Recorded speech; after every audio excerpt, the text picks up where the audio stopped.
O livro da vez é este daqui, O Mestre da Sensibilidade, do autor Augusto Cury. Eu vou contar para vocês um pouquinho sobre qual é o tema deste livro, sem dar spoilers, e também vou falar para vocês como foi a minha experiência de leitura desse material aqui, que já adianto de cara que é maravilhoso.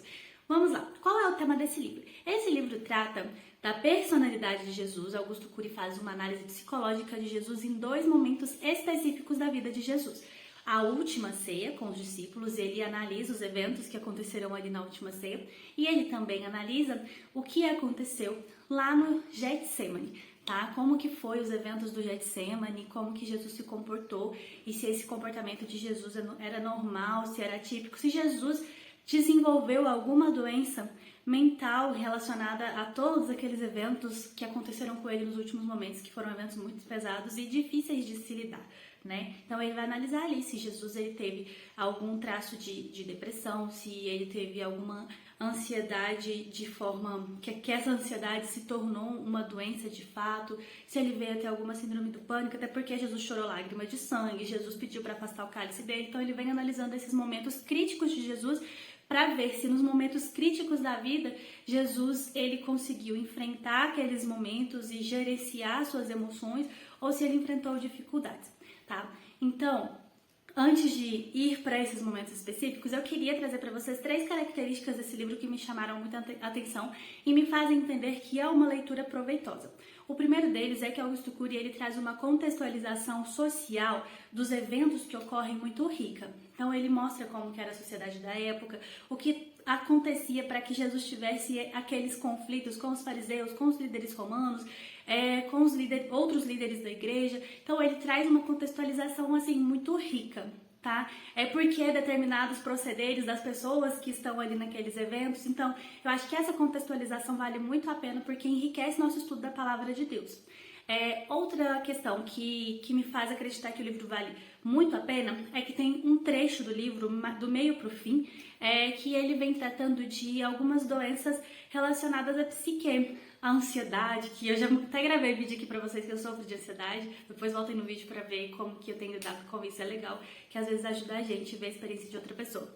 Ansiedade, depressão, síndrome do pânico e várias outras questões relacionadas à nossa mente. Ele traz esses problemas que podem vir a acontecer com a gente e ele traz as características de cada quadro médico e eu acho que isso é muito legal, porque pode nos ajudar a fazer uma autorreflexão e também ajudar outras pessoas ao nosso redor a procurar ajuda, a ser a ajuda dessas outras pessoas também, lógico que sempre acompanhado de um profissional. E o terceiro motivo que me fez, assim, me apaixonar pelo livro é que o livro, ele fala diversas vezes sobre o que motivou Jesus a passar por momentos tão difíceis. Fala sobre o plano, como diz Augusto Cury, o plano ousado que Jesus tinha. E ver como ele descreve esse plano ousado de Jesus encanta. A linguagem que ele usa é muito encantadora, assim, e te faz ficar apaixonada ali pela pessoa de Jesus e por tudo que ele fez. A riqueza de detalhes do livro te imerge ali na leitura e você tem vontade de não parar de ler mais e continuar lendo e te remete lá à época. Sei lá, assim, foi muito legal a leitura, por esses 3 motivos. E agora vamos falar um pouquinho sobre esses 2 momentos que o livro retrata. E antes de falar sobre esses 2 momentos, eu preciso falar para vocês qual é o grande e ousado plano de Jesus.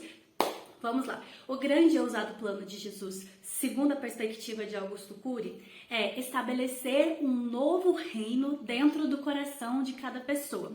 É colocar dentro da pessoa uma nova forma de enxergar o mundo, de enxergar sua vida, de enxergar suas lutas. E nesse novo reino, a pessoa possa ter paz, possa ter vida plena. Que a pessoa, vivendo o reino de Jesus, o reino que ele quer estabelecer, que é o reino de seu Pai, ela tem uma novidade de vida, igual fala nos evangelhos. E ele faz isso, essa análise de acordo com as falas de próprio Jesus. E assim, a gente sabe que Jesus ele veio para realizar esse grande plano e mais além de estabelecer o novo reino dentro do nosso coração, ele também veio para morrer e ser o sacrifício perfeito, a pessoa que nunca pecou, como substituição do nosso pecado. A gente sabe que o salário do pecado, segundo a Bíblia, é a morte.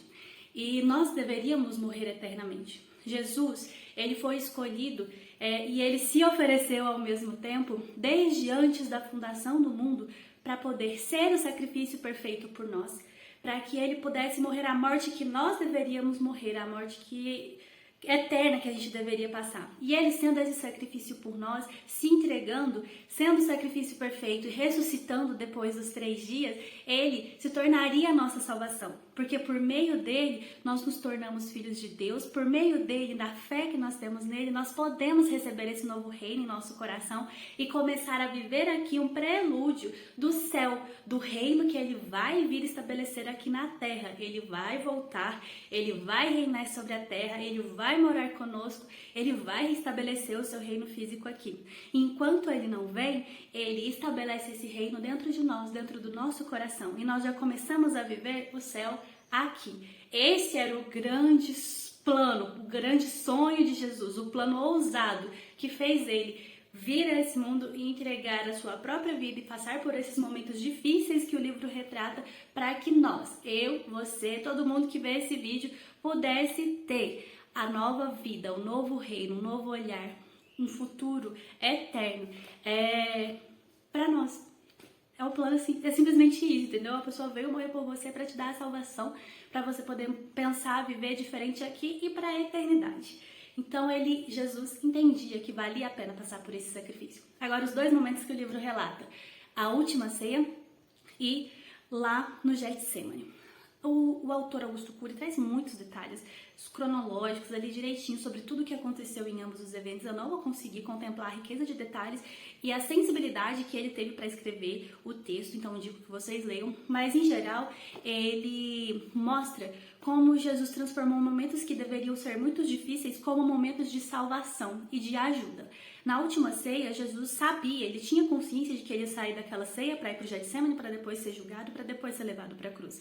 Ainda assim, ele fez questão de fazer daquele momento um momento feliz, mesmo sabendo do que ia acontecer com ele, porque os discípulos ainda não tinham caído na ficha que ia acontecer, apesar de Jesus já ter falado para eles diversas e diversas vezes que ele deveria morrer, ele haveria de morrer.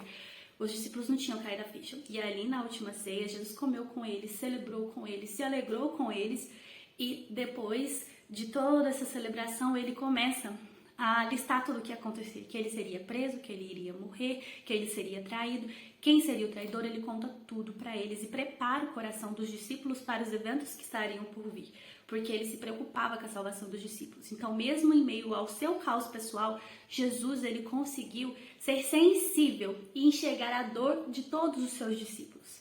Então, no primeiro momento, Jesus ele se equilibrou, ele enfrentou seus desafios e exercitou a sensibilidade com os outros na sua dificuldade. E a mesma coisa acontece no Getsemane. O Getsemane foi o momento em que Jesus deixou sua tristeza sair, sua angústia sair, foi orar a Deus, foi pedir ajuda aos discípulos para que orassem com ele. Os discípulos os decepcionaram. Eles dormem, né, enquanto Jesus está orando, Jesus volta, fala com eles de novo, e aí eles dormem de novo, o que deixou Jesus triste, mas ele não perdeu a esperança nos discípulos e continuou trabalhando para a salvação deles. Teve ali um momento em que Judas chegou, beijou ele. Ainda no momento do beijo, Augusto Cury fala que Jesus tenta salvar Judas, mostrando a Judas que os dois eram amigos, por que ele estava fazendo aquilo. E Jesus é incrível, sabe? Ele estava ali no momento de dor suprema, ele sabia tudo o que ia acontecer e ele tenta ajudar o seu próprio traidor. Ele perdoa os seus amigos que o abandonaram no momento de maior angústia que ele passou antes de ir para a cruz. Ele ainda tenta consertar um negócio que acho que foi Pedro que decepou a orelha de um dos soldados, eu acho que foi, se eu estiver enganado, me perdoem. Mas ele tenta consertar ali a atitude errada de Pedro e salvar o soldado também, a sua orelha que ele havia perdido. Então, assim, o livro vem mostrando esse Jesus, que passou pelos momentos mais delicados e difíceis e ainda assim foi o mestre da sensibilidade. E Augusto Cury mostra que Jesus ele teve um momento de ansiedade, um momento de estresse e de dor, mas ele não se permitiu ser dominado por aquele momento. E ele convida a gente na leitura como se fosse um convite de Cristo para que nós nos tornemos essas pessoas que buscam administrar os seus sentimentos, que buscam permitir que o reino que Jesus queria estabelecer em nós seja estabelecido em nós. Ele, claro, deixa claro que isso não é uma coisa fácil de se fazer, mas não é uma coisa impossível também. Dia a dia a gente vai entregando nossas ansiedades ao Senhor e permitindo com que Ele cuide da gente. Indico essa leitura, foi uma leitura muito boa, é um livro riquíssimo e eu creio que você vai ter grandes experiências lendo esse livro de Augusto Cury. Um beijo, fiquem com Deus, tchau!